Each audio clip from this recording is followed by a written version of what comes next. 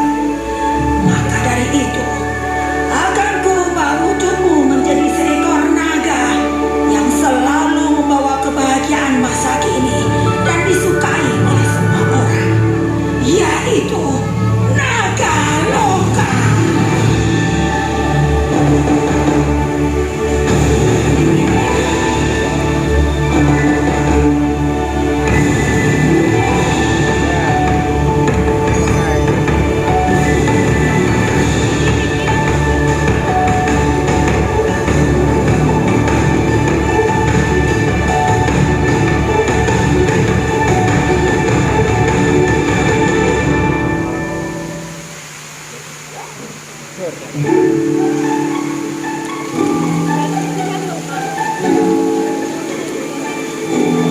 Jadi loka, Dek. Dengan demikian, berakhirlah kisah baru Klendeng, seekor ular naga dengan ketulusan hati